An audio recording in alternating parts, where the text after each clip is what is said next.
مفتی طارق مسعود کے بیانات کے لیے مفتی صاحب کے آفیشیل چینل مفتی طارق مسعود سپیچز کو سبسکرائب کریں۔ تو میں جس اخلاق کی بات کر رہا ہوں وہ ہے باطن کی اصلاح، کہ اپنے محسنوں کو پہچانے انسان۔ اسلام میں سب کو ایک لاٹھی سے نہیں ہانکا گیا ہے، پڑوسی کا حق دور رہنے والے سے زیادہ ہے۔ آج ہماری سوسائٹی میں ہے زیادہ ہے بھائی، وہ جو آپ کی دیوار جس کی دیوار کے ساتھ لگتی ہے اس میں اور غفار صاحب میں کوئی فرق بولو ہے ہی نہیں۔ جمشید صاحب ہو گئے یا پڑوسی ہو گیا، کوئی فرق نہیں ہے۔ دیکھو پورشن والے گھر کبھی بھی مت لو، پورشن والے گھر جو ہے نا، پورشن والے، یہ ڈھیٹ پنا، پڑوسیوں کے حقوق کی بات کر رہا ہوں۔ پورشن والے گھر میں سب ایک دوسرے کے پڑوسی ہوتے ہیں نا، کیا خیال ہے؟ اپارٹمنٹ بنا دیے نا 4-6 گھر آپ نے لے لیے، گئے آپ، ایسا بیڑا غرق ہوگا نا آپ کا۔ ایک اتنا پانی استعمال کرے گا، موٹر خراب ہوگی تو اس کے پیسے نہیں دے گا، وہ کہے گا تم نے خراب کی ہے۔ مجھے گھر مل رہا تھا کہ پورشن، میں نے کہا نہیں لوں گا بھائی، جھگی میں رہ لے انسان، اپنی ہو وہ زیادہ بہتر ہے، چند لوگوں کے ساتھ مل کے رہنا، کیونکہ خیال ہی نہیں ہے ایک دوسرے کا۔ ٹینکی مشترک ہے تو ایک تو پانی پورا نہ چھوڑ رہا ہے، موٹر خراب ہو رہی ہے تو کوئی پیسے نہیں دے رہا۔ 4 پورشن ہوں گے، ہر ایک نے چھوٹی چھوٹی اپنی الگ الگ موٹریں لگائی ہوئی ہیں، لگانے کی جگہ ہے نہیں اتنی۔ آپ داخل ہو ایسا لگتا ہے کوئی فیکٹری ہے، ہر طرف موٹریں ہی موٹریں۔ پڑوسیوں کے حقوق کہاں گئے میرے بھائی؟ ایک صاحب جاننے والے، انہوں نے مجھے اپنے اوپر پورشن میں بلایا، ان کا پھڈا چل رہا ہے، تو پھڈا ختم کرنے کے لیے انہوں نے الگ اپنی ٹینکی لگا لی۔ اب دماغ دیکھیں، مائنڈ دیکھیں پڑوسیوں کا، الگ ٹینکی لگائی تاکہ مشترکہ ٹینکی سے پانی آئے نہیں اور جھگڑا ہمیشہ کے لیے ختم۔ اب جب الگ ٹینکی لگائی ہے، لگانی تو اوپر ہی تھی نا، تو اوپر پورشن والے نے چھپڑ میں الگ سے ایک وال اپنے گھر کے لیے بھی نکال لیا اس سے۔ ماشاءاللہ، مائنڈ دیکھیں۔ اب وہ پریشان کہ یار ہم جب ٹینکی بھرتے ہیں تھوڑی دیر میں پانی ختم۔ اتفاق سے میں کسی کام سے ان کے اوپر پورشن چلا گیا نا، تو میں نے دیکھا، میں نے کہا تو چھپڑ میں ایک الگ سے وال نکلا ہوا ہے، اور جنہوں نے وال نکالا جیسے ہی میں کہہ رہے ہیں مفتی صاحب ہم تو آپ کے روز بیان سنتے ہیں، ماشاءاللہ، نائس ٹو میٹ یو، بیٹھیے۔ جو روز بیان سن کے بھی حال ہے تمہارا یار، نہیں سنتے تو کیا حال ہوتا۔ ایک طرف حدیث میں آتا ہے جس نے 1 درہم چوری کیا نا، 700 نمازیں اس کی ضائع ہو جاتی ہیں۔ اور یہاں پانی چوری کر رہے ہو یار، صبح شام کسی اور، وہ بےچارہ اپنے خرچے پہ ٹینکر لا کے، پانی تو گورنمنٹ دیتی نہیں ہمیں، انڈیا پانی بند کرے نہ کرے اس سے ہماری صحت پہ کوئی فرق نہیں پڑتا، کیونکہ انڈیا نے جب بند نہیں کیا تھا تو بھی ہمیں پانی نہیں مل رہا تھا، جب بند کر دیا تو بھی نہیں مل رہا۔ ہم تو ٹینکر پہ چل رہے ہیں، ٹینکر پہ چل رہے ہیں بھائی۔ تو یہ آخری سہارا ہے ہمارا ٹینکر، یہ بھی گیا، گئے ہم، پھر بارشوں پہ سیٹ ہو جائیں گے ہم، خود ڈیم بنا کے نا رکھیں گے، بارش کا پانی ہوا اسٹور کیا اس کو۔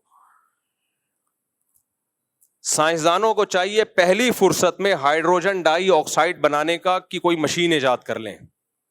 یہ کہ ہوا میں ہائیڈروجن اور آکسیجن تو ہوتی ہے، ہم خود بنا لیا کریں گے، 2 ہائیڈروجن کے 1 آکسیجن کو لے کے مکس کر کے۔ ہمیں حکومت کے پہ ڈیپینڈ کرنے سے نکالو۔ سولر پلیٹیں تو آ گئی نا، اللہ کا شکر ہے، بجلی میں لوگ اب انڈیپینڈنٹ ہونا شروع ہو گئے ہیں۔ ایسا ہی کوئی سائنسدانوں کو چاہیے پہلی فرصت میں کوئی مشین بنائے جس سے پانی بنا سکیں ہم لوگ۔ تو میرے بھائی یہ بھی اخلاق ہیں، اسلام نے پڑوسی کا حق دوسروں سے زیادہ بتایا ہے، زیادہ بتایا۔ لیکن خاندانی لوگ بھی الحمدللہ ہیں۔ ہمارے ایک دوست تھے، کنواں کھودا انہوں نے اپنے لیے، کہہ رہے میں نے پہلے سے نیت کر لی کہ جب کنواں بھر جائے گا، ہم ٹینکی، میٹھا پانی تھا ان کے یہاں، جب میری ٹینکی بھر جائے گی کنویں کے پانی سے، تو جتنا بچا ہوا پانی ہے سارا اڑوس پڑوس میں، جو پڑوسی ہے جو قریب کا، اس کا حق زیادہ ہے نا، تو سب سے پہلے اس کو، پھر اس کے بعد والے کو، پھر اس کے بعد والے کو. اچھا اس علاقے میں پانی بہت کم تھا، اللہ کی قدرت، نیت اچھی تھی نا، تو پانی بے تحاشا دے دیا اللہ نے، پہلے سے نیت اچھی تھی. کہہ رہے میں اپنی ٹینکی بھر لیتا ہوں، اس کے بعد پورا محلہ اس کنویں سے فائدہ اٹھاتا ہے، سب آگے بھر کے جا رہے ہیں. میں نے کہا تمہاری نیت اچھی تھی تو اللہ نے برکت دی ہے. صحیح حدیث ہے، نبی صلی اللہ علیہ وسلم نے فرمایا کہ ایک شخص نے بادلوں میں آواز سنی کہ جا فلاں کی زمین پہ جا کے برس، اے بادل جا فلاں کی زمین پہ جا کے برس. کہہ رہے میں حیران ہوا کون غیبی آواز لگا رہا ہے بھائی، بادل کو فلاں کی زمین پہ برسایا جا رہا ہے.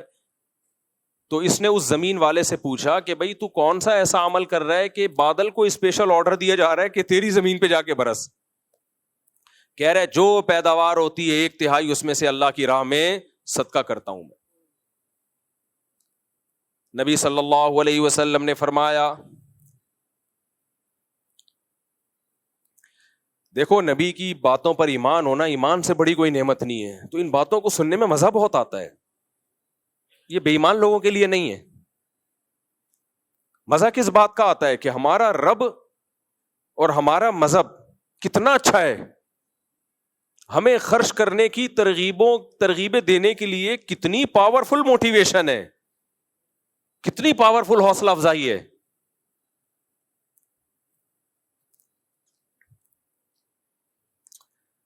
نبی نے فرمایا کہ روزانہ 2 فرشتے صبح کے وقت میں یہ ندا لگاتے ہیں، دعا کرتے ہیں. صبح جیسے ہی ہوتی ہے نا، جس علاقے میں صبح ہوگی 2 فرشتے یہ دعا مانگتے ہیں، اے اللہ جو آج کے دن خرچ کرے گا نا مخلوق پہ، اس کے مال کو بڑھا دے، اور جو ہاتھ روکے گا اس کے مال کو ضائع کر دے.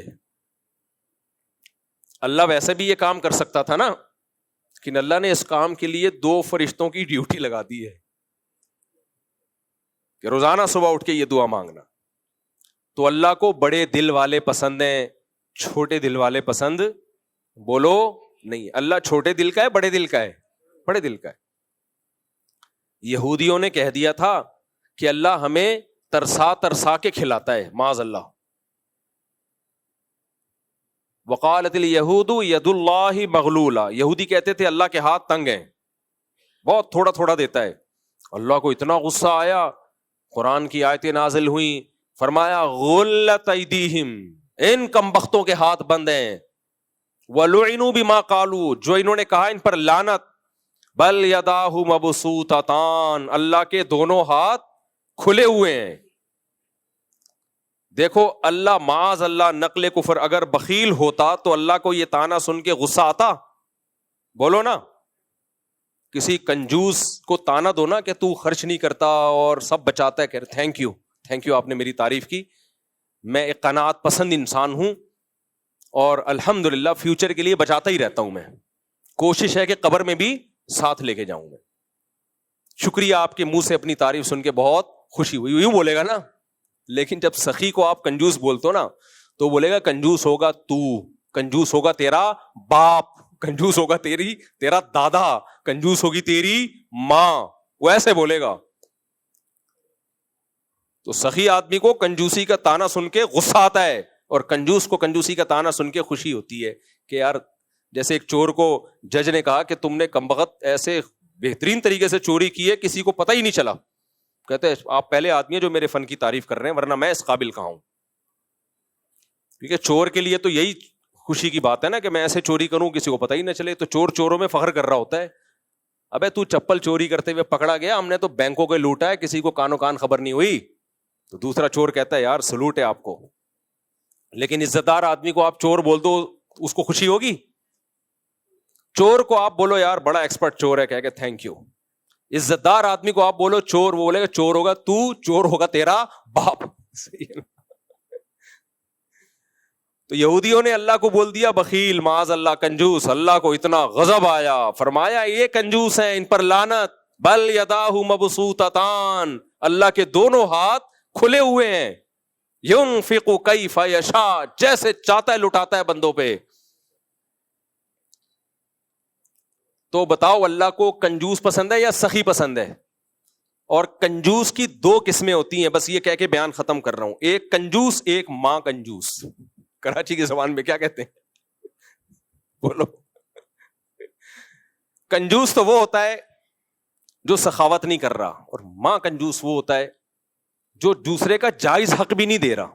مالک مکان کو کرایہ نہیں دے رہا کم بخت ٹائم پہ. بل ڈیوز ہیں, آپ سب پڑوسی اکٹھے ایک اپارٹمنٹ میں رہتے ہو, یار سب مل کے پانی کا بل دو, سب مل کے گیس بجلی کا بل دو. نہیں جی, ایک گارڈ آپ نے گلی میں رکھا ہوا ہے سیکیورٹی کے لیے, تو سب لوگ اس کے پیسے دینا. 10 آدمی پیسے دے رہے ہوتے ہیں, باقیوں سے پیسے نکالنا ایسے جیسے قبر سے کسی مردے کو اکھاڑا جا رہا ہے.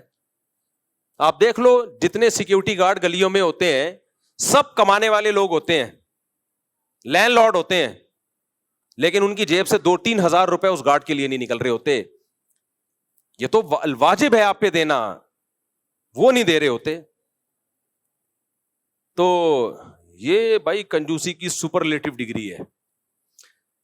یہ وہ اخلاق ہیں جنہیں ہمیں درست کرنے کی بولو ضرورت ہے. اٹ از کالڈ اخلاق. باقی تھینک یو وینک یو والے بھی وہ بھی ضروری ہے, لیکن وہ اصلی پہلے کون سے ہیں؟ یہ والے اخلاق. دل بڑا کرو بھائی, تعریفیں کرنی نہیں چاہیے اپنی, کیوں ہم قابل تعریف بھی نہیں ہے. مجھے ابھی یاد آیا ہے کہ گیس کا بل میرے ساتھ جو پڑوسی ہیں نا, انہوں نے 6 مہینے سے نہیں دیا, اکیلا میں ہی دے رہا ہوں, حالانکہ میٹر دونوں میں. ابھی مجھے یاد آیا ہے, کہہ کے تھک گیا. اب آپ کو کیا پتا کون سے پڑوسی. غیبت اس لیے نہیں ہے کہ میرے 4 پڑوسی ہیں. اگر کوئی پڑوسی آئے گا, مفتی صاحب آپ نے ہمارا ذکر کر دیا, میں کہوں گا خالی تم تھوڑی ہو بھائی, 3 اور ہیں. تو اس لیے میرے پاس یہ آپشن ہے کہ میں جب پڑوسی کی غیبت کروں تو غیبت نہیں ہوگی. وہ آپ لوگ کے پاس یہ آپشن نہیں ہے. یہ 4 کا فائدہ ہوتا ہے.